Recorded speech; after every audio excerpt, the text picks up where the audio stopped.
que le DCA, c'est vraiment la meilleure chose à faire quand tu investis? Parce qu'on te dit souvent, c'est vraiment le conseil typique que les gens vont te donner en bourse. C'est vraiment de faire du DCA sur un indice boursier américain, genre typiquement le S&P 500, t'achètes tous les mois et au final, à la fin, tu te retrouves magiquement avec des centaines de milliers d'euros. Est-ce que c'est vraiment la meilleure chose à faire? Voilà, une question simple qu'on va répondre aujourd'hui, Inch'Allah. Et est-ce que c'est halal aussi? Parce que justement, en fait, on est dans une chaîne spécialisée pour les musulmans. L'investissement halal, est-ce que c'est halal et pourquoi en fait on te dit d'investir dans du S&P 500, etc.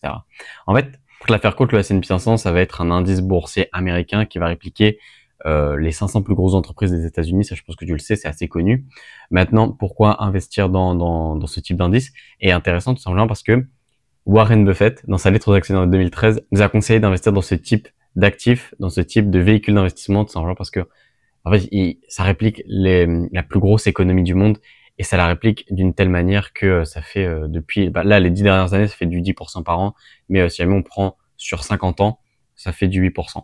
Et après on te dit de faire du DCA dessus. Alors déjà on prend un bon indice, un indice qui est voilà, qui réplique la meilleure économie actuellement et on te dit d'investir tous les mois pour lisser ton prix d'entrée. Pourquoi? Parce que quand tu investis tous les mois, au final tu auras un prix moyen d'entrée parce que si jamais tu fais 200, si jamais tu achètes 200 fois, ton prix ça va pas être la première fois ou la dernière fois que tu as acheté, ça va être la moyenne de tes 200 prix. Et du coup, vu que les marchés boursiers c'est une tendance haussière, quand on fait justement la moyenne sur 200 mois de justement ton prix, et ça te donne une moyenne. Et généralement, si jamais tu as déjà fait voilà de l'investissement un peu plus actif sur les marchés, tu sais dans une tendance haussière, la moyenne mobile est souvent en dessous du prix.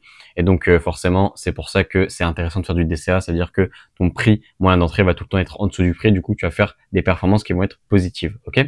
Donc c'est pour ça déjà qu'on fait du DCA. Mais est-ce que c'est vraiment la meilleure chose à faire? Tout simplement parce que en fait le DCA, ok, c'est bien, ça te permet de faire des performances sur le long terme. C'est louable. Mais est-ce que c'est vraiment la meilleure option pour justement faire le plus de performances possible sur cette classe d'actifs? Alors, bien sûr, aujourd'hui, je vais pas te parler de moyen terme, de stratégies d'investissement un peu plus risquées et qui ont beaucoup plus d'expérience, beaucoup plus de pratique, pardon. Euh, mais aujourd'hui, ce qu'on va voir, c'est vraiment comment faire du DCA de manière long terme, mais comment l'optimiser. Alors, bon, j'arrête de te faire le suspense, de faire durer le suspense plus longtemps. Moi, ce que je fais personnellement, c'est du DVA. Ce que j'apprends à mes clients, c'est de faire du DVA. Donc, c'est de faire du dollar value averaging, c'est-à-dire de manière simplement expliquée. C'est juste t'investis quand c'est bas avec plus d'argent que quand c'est haut. Quand c'est sous-évalué, vaut mieux prendre plus d'argent et l'allouer justement pour faire baisser ton prix d'entrée au maximum. Et quand c'est haut, quand le marché est surévalué, de justement réduire ton allocation pour ne pas être à 100% dans le marché et être à 100% exposé finalement au marché. Et donc c'est ça en fait ce que c'est que du DVA, c'est vraiment désallouer quand c'est haut et réallouer quand c'est bas pour faire baisser ton prix d'entrée et pour justement, si tu fais baisser ton prix d'entrée, en fait tes performances vont augmenter. C'est assez logique. Donc moi personnellement, qu'est-ce que je fais? C'est que je prends la moyenne du S&P 500 sur 50 ans et je regarde où se trouve le prix actuel par rapport à cette moyenne historique qui est de 8,32% à peu près. Voilà, c'est les calculs. Après, c'est des calculs que j'ai fait via un programme et que je donne à mes clients généralement. Si tu veux, je te mettrai une petite image genre ici, je sais pas, ici au milieu de l'écran. Bon, j'essaierai de caler une image au milieu de l'écran.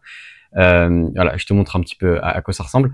Maintenant, voilà, c'est ça du coup que c'est que du DVA, c'est ça. Et personnellement, j'ai des paliers en fait. Normalement, tu l'as vu sur la photo, j'ai des paliers et qui permet justement de voir quand est-ce qu'il faut surévaluer, quand est-ce qu'on est en période de surévaluation, quand est-ce qu'on est en période de sous-évaluation. J'ai également une matrice, c'est-à-dire un système, une stratégie derrière tout ça pour justement retirer le meilleur justement de cette stratégie d'investissement là.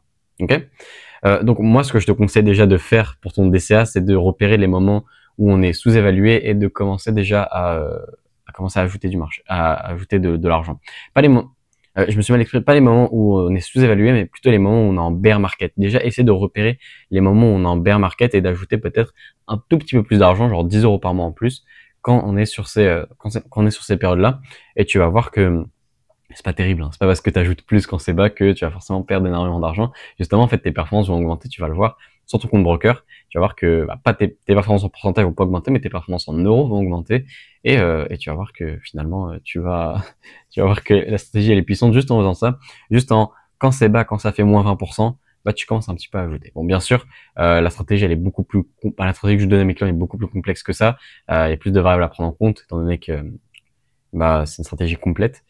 Bon, maintenant, le but de cette vidéo, c'était aussi de te montrer les alternatives au DCA, que voilà, c'était pas non plus la seule solution d'investissement qui existe aujourd'hui. Il y a d'autres méthodes. Tu peux investir d'autres méthodes et puis même d'autres complètement d'autres actifs financiers, parce que là on parle d'ETF parce que c'est en vrai c'est une très très bonne classe d'actifs parce qu'elle est auto-nettoyante, parce que c'est une gestion passive et les frais sont assez faibles, donc au final ça va vraiment être une bonne classe d'actifs. T'as rien à faire et t'investis dans une économie, donc et puis quand tu choisis bien l'économie comme une puissance hégémonique telle que les États-Unis, tu vas pouvoir justement avoir un beau overview de toute la situation et en fait c'est vraiment un gros plus à avoir dans un portefeuille d'investissement. C'est vraiment utile.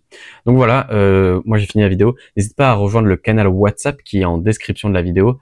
Ce canal WhatsApp là, en fait, je partage pas mal de valeurs sur l'investissement halal et sur comment justement investir son argent en accord avec son éthique religieuse.